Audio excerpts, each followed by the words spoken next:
Querido Jeremias, capítulo de número 31, versículos 15 até o 17. Esse mês é um mês de valorização da vida, de combate à ideia suicida. É o mês da tarja amarela. E se há um texto que me faz muito bem, nas horas que para mim a vida não presta,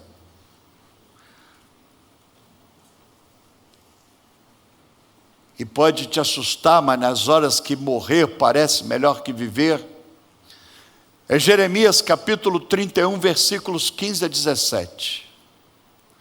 Aí você diz, pastor, mas o senhor está falando o que o senhor sente, né? Não sejamos hipócritas, queridos. Tem horas que partir e estar com Cristo ecoa como um grito de uma mudança fascinante. Jeremias capítulo 31, versículos 15 até o 17. Todos os textos da Bíblia são lindos e palavra de Deus para todos nós. Mas vamos ler esse, que eu amo demais, demais, demais. Vamos ler juntos? Assim diz... Vamos parar aqui. Quem é que está falando? Igreja Presbiteriana, Batista, Maranata, Missão, Calvino, Arminiano, Karl Barth, Jerônimo, Savonarola. Opa, fui longe agora. Quem está falando? Assim diz o Senhor. Então essa palavra tem que ser levada a sério, porque eu não sou eu que estou falando, não. E não foi um teólogo de fundo de quintal que falou também, não. Foi o Senhor. Clamor em Ramá, pranto e grande lamento. Ramá, uma cidade. Ouviu-se pranto e grande lamento.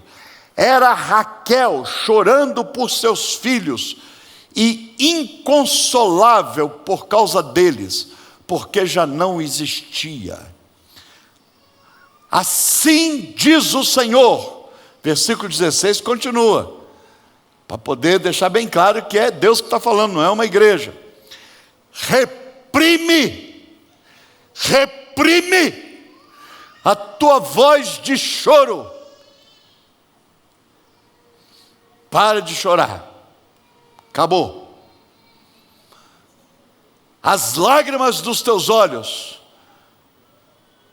Reprime tua voz de choro e as lágrimas dos teus olhos. É Deus falando. Já deu tempo. Já chorou que chega. O luto não é para sempre, para ficar chorando a vida inteira, não. Tem um tempo. Tem um tempo de luto que deve ser chorado, mas tem um tempo de fim do luto também. Tem um tempo para chorar pelo problema, mas depois passou, parou. Aí ficar chorando problema a vida toda, não. Reprime. Deus está mandando, é uma ordem, é imperativo. Por quê? Que eu vou parar de chorar? Não vou parar de chorar, não. Eu vou parar de chorar, não. Eu vou continuar chorando a vida inteira. Eu vou chorar até morrer. Por que eu vou parar de chorar? Porque há recompensa para as tuas obras, diz o Senhor. Pois os teus filhos voltarão da terra do inimigo. Vamos ler o verso 17 juntos? Há esperança.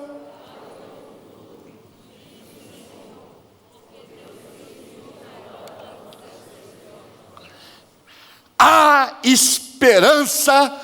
Vamos colocar na primeira pessoa do singular, porque quando fala para o teu, e a palavra de Deus é para mim e para você, você não está dizendo agora para o irmão. É bom dizer para o irmão, mas agora eu estou dizendo para mim mesmo. Há esperança para o meu futuro, diz o Senhor. Vamos repetir juntos? Há esperança para o meu futuro, diz o Senhor. Os filhos voltarão para os seus territórios. Há esperança para o meu futuro e para o seu futuro, diz o Senhor. Você notou que nos 3 versículos está escrito, diz o Senhor, diz o Senhor, diz o Senhor? para ficar bem claro que o Senhor está mandando parar de chorar. O título desse capítulo, na tradução que nós usamos, aqui na missão a gente usa uma tradução padrão, né? Aqueles que são frequentes, fiéis e tal, porque as outras são sinônimos, não tem problema, mas para ficar fácil a leitura, a gente usa a revista atualizada. E o título desse capítulo todo é o seguinte: o título do capítulo todo é o lamento transformado em júbilo. O título desse capítulo em Jeremias, na edição revista atualizada, é o lamento transformado em júbilo. A verdade é, queridos, que diz assim: para de chorar. Ouviu-se um clamor na cidade de Ramá, era Raquel chorando por causa dos seus filhos, porque já não mais existiam. Raquel aqui não é uma pessoa. Raquel aqui é uma metáfora, é uma figura. A Raquel aqui se tornou um símbolo das pessoas que sofrem. Raquel, aqui em Jeremias, é mencionada não como tão somente a Raquel do Jacó. Mas você vê, por exemplo, no Novo Testamento, em Mateus, já bem na frente, essa gíria. Você sabe quando uma pessoa faz uma coisa que marca, uma coisa tão forte, né? Se torna um símbolo. Então Raquel, a do Jacó, se tornou um símbolo daqueles que sofrem, daqueles que têm motivos realmente para desistir de tudo. Tanto é que quando Jesus nasce e Herodes manda matar todos os meninos, diz assim: ouviu-se um pranto, era Raquel chorando por causa dos seus filhos. Não está falando ali da Raquel do Jacó, porque já era mais de 1000 anos depois. Mas Raquel se tornou um símbolo, assim como a maçã mordida se tornou o símbolo da Mac, assim como o bumerangue se tornou o símbolo da Nike, assim como o urubu se tornou o símbolo do glorioso Flamengo, né? A verdade é que Raquel, o nome, passou de ser um substantivo, um nome próprio, e se tornou um símbolo daqueles que choram. Jeremias está profetizando para Israel, para o povo de Israel, porque eles tinham sido levados pelos babilônios. Vira e mexe, vamos encontrar no Antigo Testamento Israel sendo levado como escravos, os velhos abandonados ou mortos porque não serviam como escravos, as jovens, as meninas eram estupradas. Como você está ouvindo falar aí agora a respeito do Talibã, essa coisa toda, isso já existia. As meninas, as mulheres não tinham vez nem voz, eram estupradas por esses que oprimiam o povo. E Israel que tinha liberdade, Israel que tinha oportunidade, Israel, o povo de Deus, foi levado cativo. E Jeremias então é um dos profetas que se levanta no meio do povo sofrido, do povo exilado. E ele vai profetizar para esse povo escravo, que tiveram todos os seus bens espoliados. Eles não perderam por causa da pandemia, não. Eles perderam por causa de um governo despótico que foi lá e tirou, e não tinha direito a voto, a Suprema Corte, não tinha direito a nada e a ninguém. Não adiantava chorar para ninguém. Não tinha direitos humanos nem desumanos. Babilônia foi lá, pegou o povo de Israel, levaram os moços para serem escravos, levaram aqueles mais fortes para serem escravos, e o restante deixava para trás, queimavam, levavam o tesouro. E agora Jeremias levanta no meio do povo e diz que havia um lamento, uma angústia, um choro no meio do povo. Como Raquel, que se tornou o símbolo. O nome Raquel significa ovelha. Mas por causa da Raquel do Jacó, ela se transformou num símbolo daqueles que sofrem. Inclusive ainda hoje, em Israel, no país de Israel, ainda tem pessoas que guardam o costume praticam ainda procissões, mulheres que sofrem, vão até o túmulo de Raquel para lamentarem, para chorarem. Tem um dia de lamentação, uma romaria, principalmente mulheres que perderam seus filhos, viúvas, vão até o túmulo de Raquel, porque se tornou um símbolo. Aí você diz assim: pastor, por que Raquel se tornou um símbolo do sofrimento, um símbolo da dor? Aí você tem a Bíblia, queridos, ela se explica, ela se completa. A Bíblia não é uma coxa de retalhos. Vamos ver a história de Raquel, por que ela se transformou no símbolo da dor e do desespero. E eu não vou contar a história toda dela, mas eu vou te dizer em primeiro lugar que ela se transformou no símbolo da dor, porque ela foi prejudicada por uma injustiça social, por uma lei ilegal. Ela arrumou um namorado, sonho de toda moça, menina, adolescente, que Deus abençoe para que toda sonhe arrumar um namorado, e tenha um bom casamento com um homem de Deus, não um banana, cheio de trique-trique, mas um cara valente. A Raquel tinha esse sonho. Um dia ela está no poço, pegando água, e ela encontra com Jacó, e trocaram até um beijinho ali, sem fazer corte, sem nada, trocaram uma beijoca. Mas foi tão emocionante que a Bíblia diz lá em Gênesis que o Jacó chorou, tão emocionado que ele ficou com aquele beijo. Please splash. Tinha uma música assim, né, do primeiro beijo, né? E aí o Jacó foi para cá, convidou o Jacó para ir para a casa dela para conhecer a família. Chegou lá, na família de Labão. Você deve saber da história, mas eu vou resumir. Ele fez um acordo para casar com a Raquel, de trabalhar 7 anos. E depois dos 7 anos, ele casaria com a Raquel. Gente, 7 anos, isso é amor demais. Não estou dizendo 7 anos que eles namoraram, não. Anos que ele trabalhou para conseguir casar com a menina, para ter o direito dos pais para casar com a menina. 7 anos trabalhando. Quando chegou no final dos 7 anos, fizeram a festa do casamento.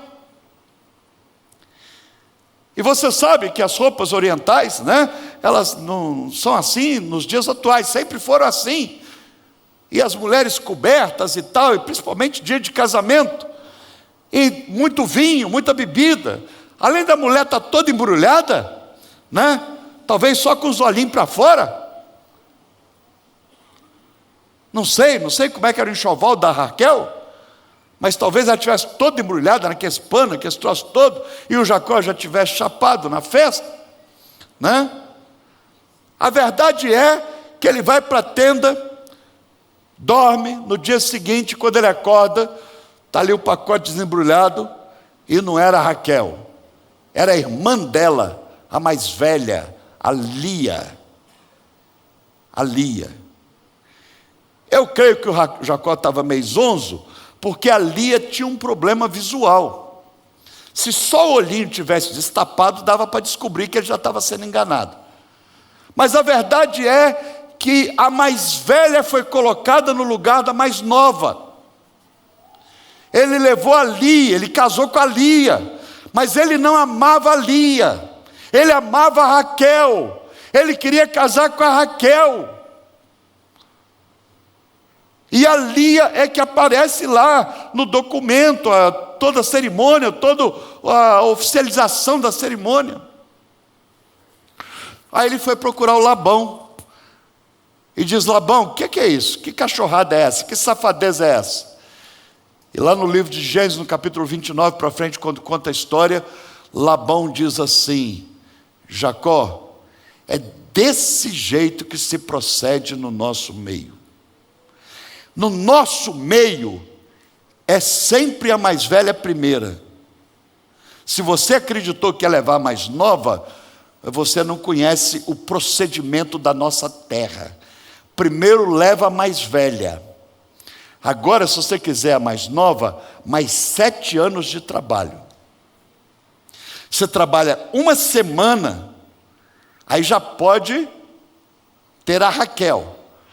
Mas você vai ter que pagar em prestações de mais 7 anos de trabalho. Ele não trabalhou mais 7 para ficar com a Raquel. Ele trabalhou só mais 7 dias. Mas ficou mais 7 anos por causa da Raquel. Por quê? Porque o Labão disse: não é assim no nosso meio. Esse é um dos motivos pelos quais a Raquel, entre tantos poderíamos nomear, para ela ser o símbolo do pranto, da dor, o símbolo do choro, o símbolo da injustiça. Porque não foi só o Jacó que sofreu, a Raquel também sofreu. Você imagina a menininha, a mocinha, fazendo o seu tricô, o seu enxoval, seus bordados, o seu baú, enchendo, preparando: vou casar, vou casar, vou casar. No dia do casamento, o pai e a mãe falam assim: esconde aí. Por quê? Eu amo Jacó. Eu morro pelo Jacó. Cocó.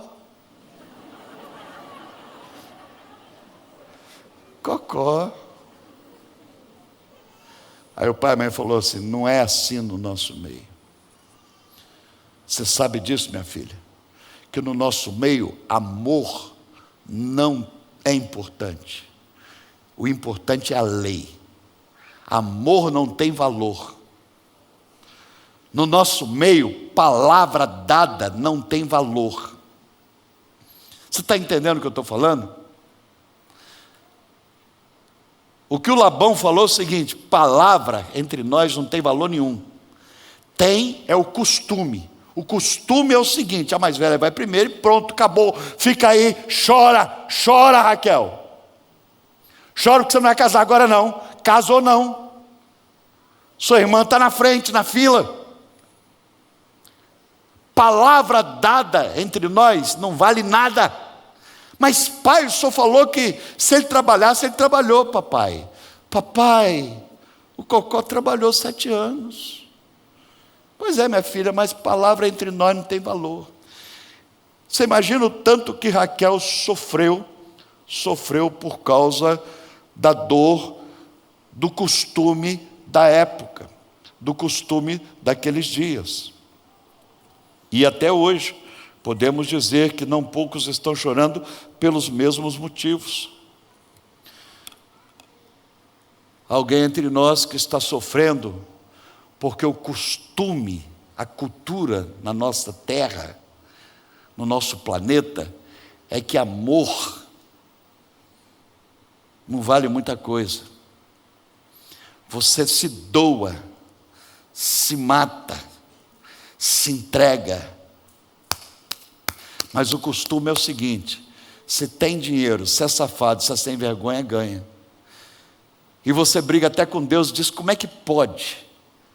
Aquela moça, que é uma alça de caixão, que quando um larga vem outro e põe a mão, ela vai na frente da fila, e eu que estou me guardando virgem, pura, santa, orando no monte, de travesseiro na cama, orando, jejuando, estou no Grow, estou no App, estou no O2, e Senhor, não aparece nada. É porque entre nós, queridos, há uma preferência para aquilo que tem o valor contrário ao amor do coração, ao amor sincero. Quantos pais e mães deixaram de comer? Quantos pais e mães deixaram de viver? Deixaram de estudar? se doar em prol dos seus filhos. Agora vem uma rapariga, ou vem um jumento, e o seu amor para com seu filho, porque sua filha não teve valor nenhum, tem valor nenhum. O moleque levanta a cabeça, a menina levanta a cabeça e acha que é tal, porque entre nós é assim. Ouviu-se uma voz de choro, era Raquel chorando, o símbolo da injustiça. Você na empresa, você se torna um empregado mais zeloso, mais pontual, mais perfeccionista, e de repente o que é promovido é aquele que toma as pingas com o patrão, é aquele que vai para a zona com o patrão. Mas como você não anda com o patrão, você é rebaixado e despedido. E a maioria que foi despedido não são porque são os piores funcionários, são porque são homens e mulheres de Deus e não dançam a dança dos canalhas dos seus patrões e patroas. Porque no nosso meio é assim.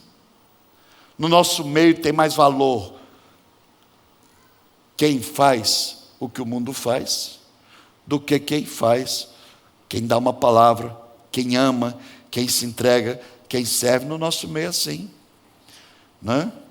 Você vê de repente um cônjuge, homem ou mulher, trabalhador, trabalhadora, sério, servo, é trocado. Você olha para a pessoa com a qual ele foi trocado, você fala, meu Deus, né?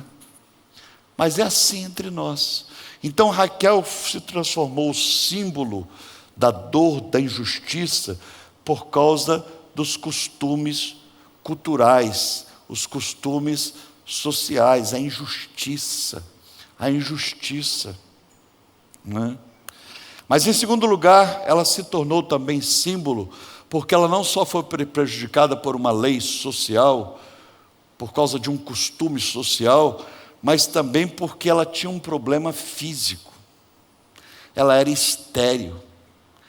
E naquele tempo não era bullying, não. Isso era de bullying, até chique. A pessoa fala assim, olha, eu sofri um bullying, né? Parece até que sofreu um negócio, não é sofrimento, mas é sofrimento, eu sei, eu respeito, viu? Porque tem pessoas que cortam um pedaço e falam, pastor falou que bullying não é bullying. Bullying é bullying, dói. Mas a Raquel não sofreu bullying, não.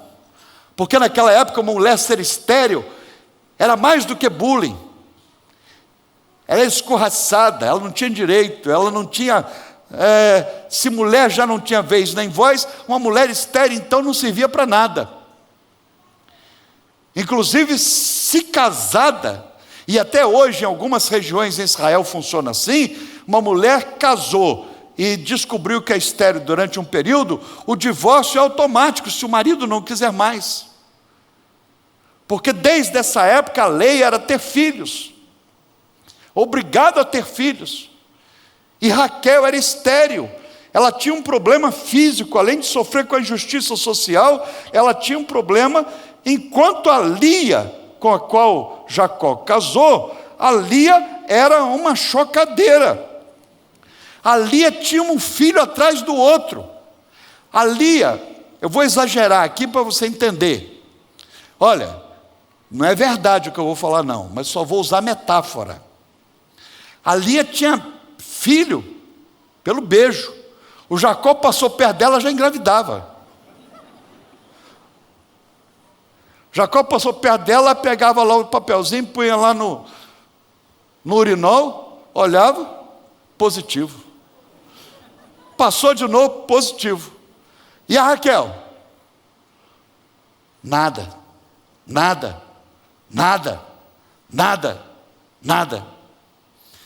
E ela passou a ser humilhada. Você sabe o que é bullying?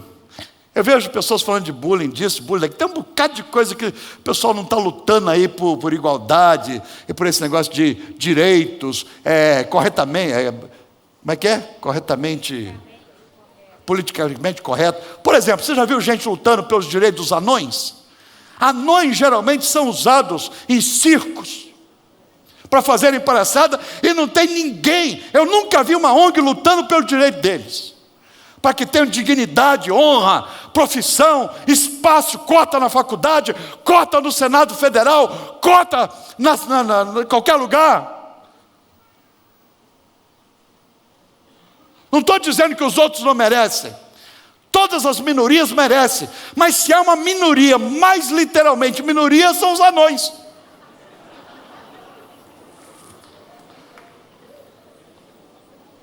Ou não são minoria?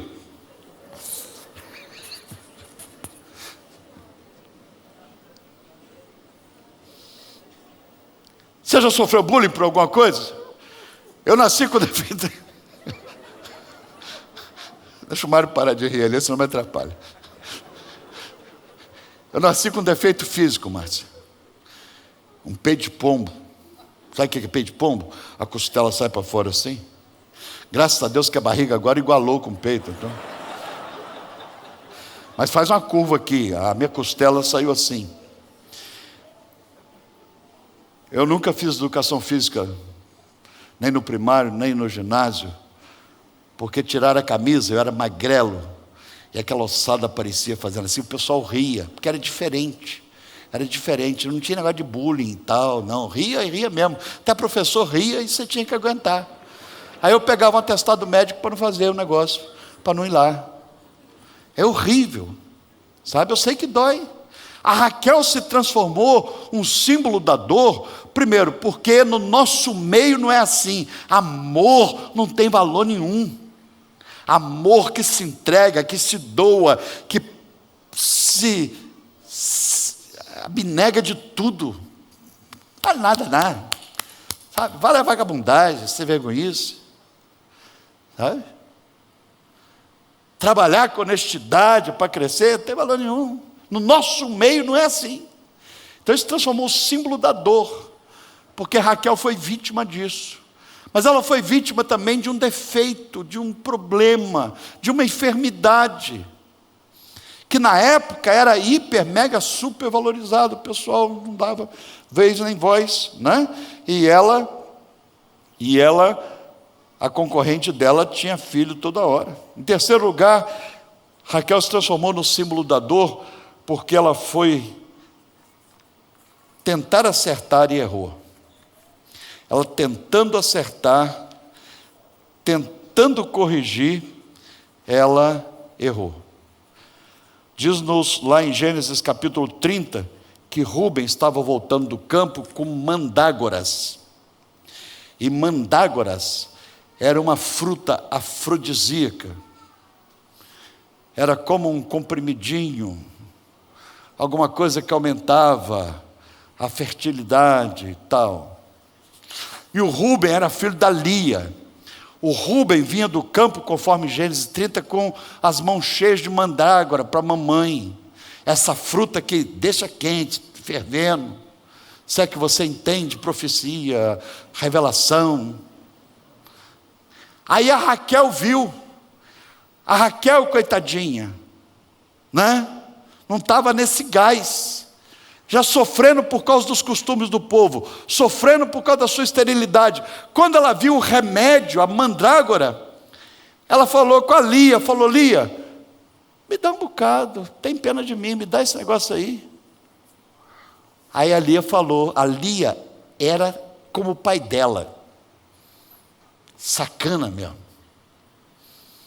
Ela falou assim, eu te dou as mandrágoras, mas essa noite do calendário aí que está marcado para o Jacó ficar com você, porque tinha um calendário, Jacó fica com a Lia, Jacó fica com Raquel, Jacó fica com Bilá, Jacó tinha lá, uma agenda, com as concubinas também. Aí eram os dias da Raquel ficar com Jacó.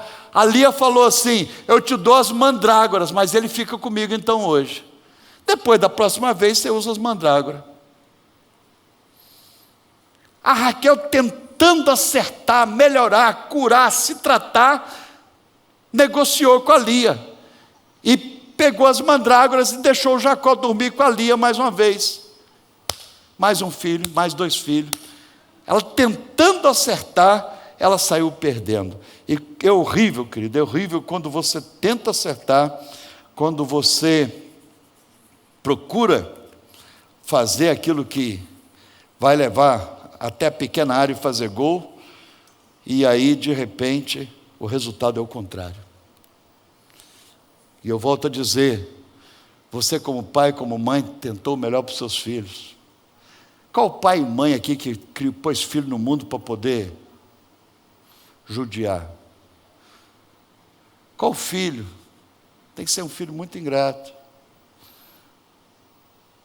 A verdade é que a Raquel estava querendo acertar, estava querendo conquistar, retomar.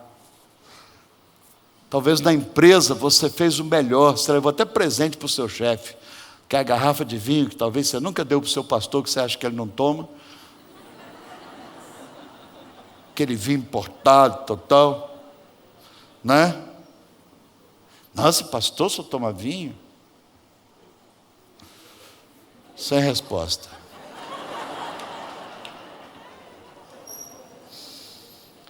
A verdade é que a Raquel tentou fazer algo melhor e piorou a situação. Por isso que ela se transformou no símbolo da dor.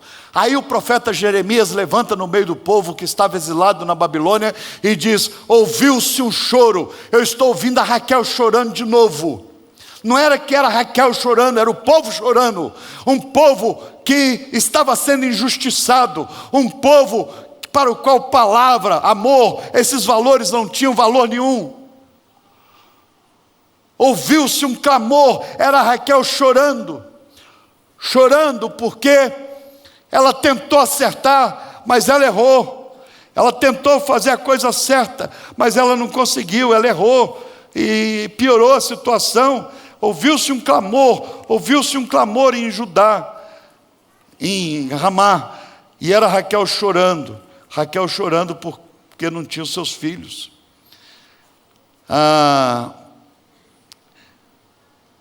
Foi prejudicada por um problema físico,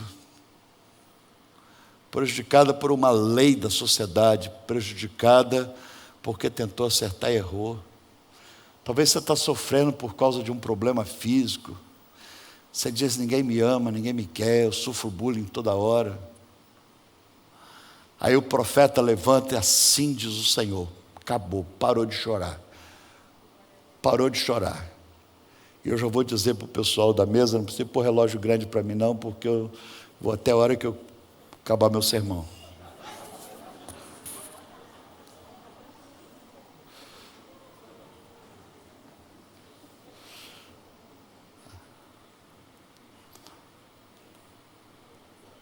Mas parar de chorar como? Deus não é um pai despótico, tirânico, que manda sem dar condições. Quando Deus manda, Ele dá condições. Então vamos voltar ao texto. Diz assim: ouviu-se um clamor em Ramá. Volta o texto aí para a tela e vamos ver rapidamente aí três remédios, 3 pílulas para poder estancar o choro, enxugar as lágrimas, levantar a cabeça, dar a volta por cima. Veja lá. Assim diz o Senhor: ouviu-se um clamor em Ramá, pranto e grande lamento. Era Raquel chorando por seus filhos, inconsolável por causa deles, porque eles já não existiam, tinham sido levados cativos. Está falando de Israel, dos filhos levados para a Babilônia. Reprime, para de chorar, chega, já chorou o que deu, já passou o luto. Primeiro, qual o motivo que Deus deu? Há recompensa para as tuas obras. Deus disse: Raquel, eu estou vendo você chorando, eu estou vendo as suas lágrimas.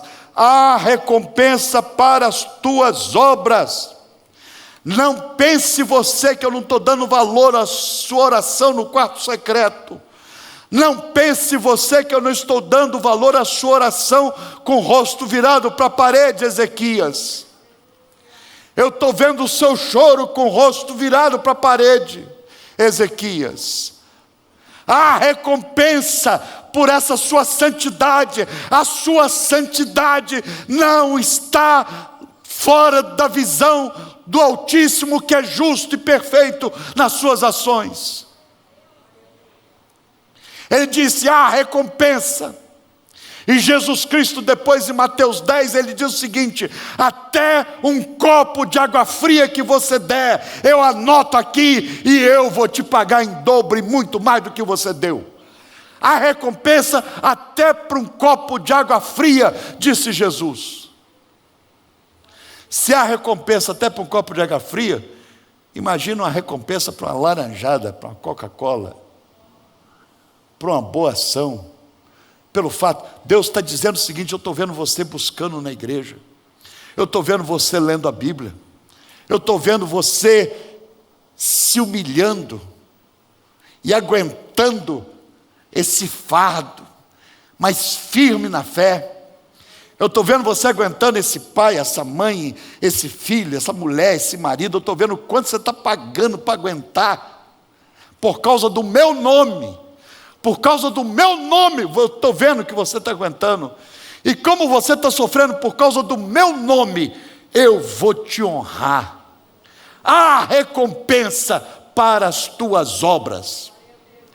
Obras não salvam, mas não há uma obra boa que se faça que fique sem recompensa do trono de Deus. Amém, querido? Vou repetir. Obras não salvam, mas não tem uma obra que fica sem recompensa do trono de Deus. Então o primeiro remédio é esse, é lembrar que a recompensa não para não, Deus está vendo, a recompensa para as tuas obras, reprime tua voz de choro. Segundo, Deus diz a recompensa para as tuas obras, e Ele diz o seguinte, continua o texto, volta o texto lá. Pois os teus filhos voltarão da terra do inimigo. Continua. Há esperança para o teu futuro. Há esperança para o teu futuro. Nos dias atuais, na correria que vivemos, nós queremos que o futuro seja agora. Nós não sabemos viver o presente, nós sempre estamos querendo viver o futuro. Mas Deus está dizendo: aprenda a ter paciência, porque tem uma coisa, a recompensa para o teu futuro. Permanece firme, porque o teu futuro será melhor do que o teu presente. Não sei quanto tempo vai durar, mas eu sei que amanhã há de ser um novo dia da mais doce alegria. A recompensa para o teu futuro. Reprime a tua voz de choro, porque há recompensa para as tuas obras e há esperança para o teu futuro. Há esperança para o teu futuro. Deixa eu contar aqui a história, queridos. A Lia teve um filho, 2 filhos, 3 filhos, 4 filhos, 5 filhos. A Raquel, 0. Placar no campeonato da fertilidade. Lia, 9. Raquel, 0. Isso não muda não. Tempo passando. Há esperança para o teu futuro. 10-0. De repente a Raquel começa a vomitar.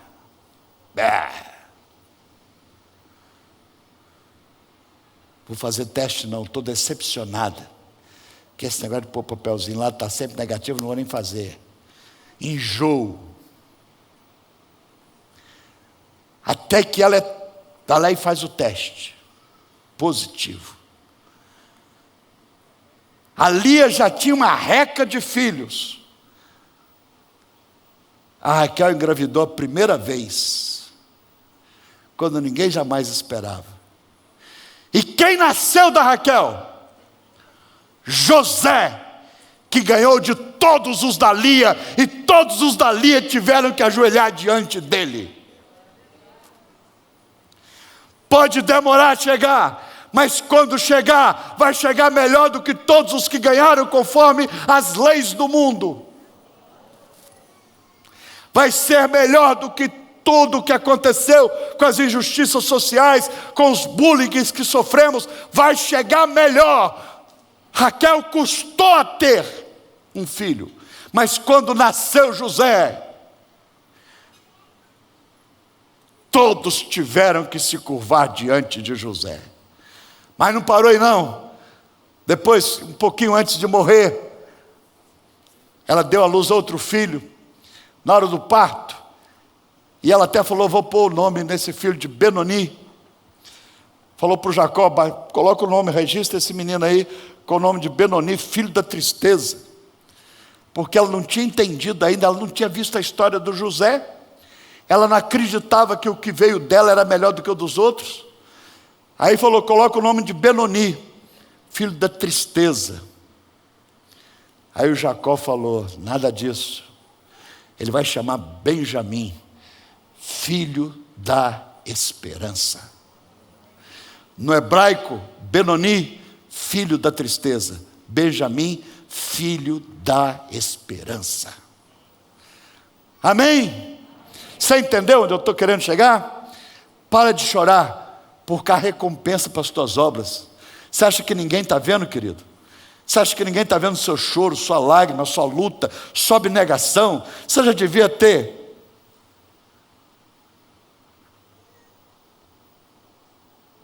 Mas você está segurando as pontas. Mas vai chegar uma hora que o que vier de você vai superar, suplantar, ser superior a tudo que os demais não acreditavam que viria. Segundo, para de chorar, porque não só a recompensa, como a esperança. Inclusive eu coloquei até essa frase, pedi para colocar essa frase aí. Eu quero fazer uma coisa, eu sei que tem muita gente mexendo no celular, fotografando, filmando, e é legal isso agora, no início era pecado, mas agora deixou de ser pecado, nós vamos usar isso para o bem. Você sabe que descobriram que o veneno de cobra que matava podia ser o veneno de cobra que curava o veneno de cobra? Então o celular é isso.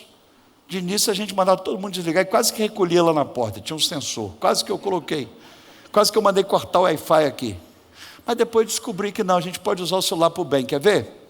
Coloca aí essa frase, olha lá. Ame a vida, está aqui no quadro, eu vou até ficar aqui do lado, aqui escondido. Esse mês é um mês de luta contra o suicídio, de amor pela vida. Então eu queria desafiar pelo menos 200 pessoas aqui a fotografarem essa tela, se tiver gente de fotografia, se tiver aqui do meio, e você colocar no seu story, ou no seu, sei lá, qualquer coisa. Se 200 pessoas colocarem, 50 se virem o seu story, 10.000 pessoas ouvirão essa mensagem. Ame a vida, há esperança para o teu futuro. Você quer fotografar? Pode fotografar, eu vou até sair daqui para não atrapalhar. Fotografa lá, ó. Usa o celular para o bem agora, hein? Parou aí, tira uma foto bonita ali, ó. Ame a vida, há esperança para o teu futuro. Tem gente que vai deixar o desejo suicida por causa da sua ação agora. Tem gente que vai ser alcançada pelo seu gesto de usar o seu celular. Nós abençoamos os celulares agora no nome de Jesus. Deu para tirar aí? Tirou uma foto bonita aí do lado, para cá, para lá? Então tá. Se 200 pessoas puserem depois no story, e 50 verem, 10.000 pessoas lerão essa mensagem. Ame a vida, há esperança para o teu futuro. E por último, queridos, para encerrar, eu quero dizer, a palavra de Deus diz assim, Raquel, primeira palavra, recompensa. Coloca aí para mim na tela, recompensa. Primeiro, recompensa. Segunda palavra, coloca lá, esperança. Terceira palavra, milagre. Teus filhos voltarão de onde estiverem. não importa quem levou e onde estão, mas eu trarei de volta para Israel. Não importa o tamanho da Babilônia, e nem se foi a Babilônia que levou seus filhos. Não importa aonde eles estão, e nem como estão, importa é que assim diz o Senhor: eu trarei de volta o que o diabo te roubou. Eu trarei de volta. Espera no Senhor e confia nele, e ele satisfará os desejos do teu coração. Há esperança para o teu futuro, porque os teus filhos voltarão. Os teus filhos voltarão. Os teus filhos voltarão. Amém? Que bom que você participou com a gente deste culto. Se você ficou com alguma dúvida, tem alguma sugestão, escreve aqui embaixo que a nossa equipe entra em contato com você. E para ficar por dentro de tudo que acontece na missão, siga a gente nas redes sociais. Facebook e Instagram, nós somos o @Missão Praia da Costa. Por hoje é só. Até o próximo culto. Tchau!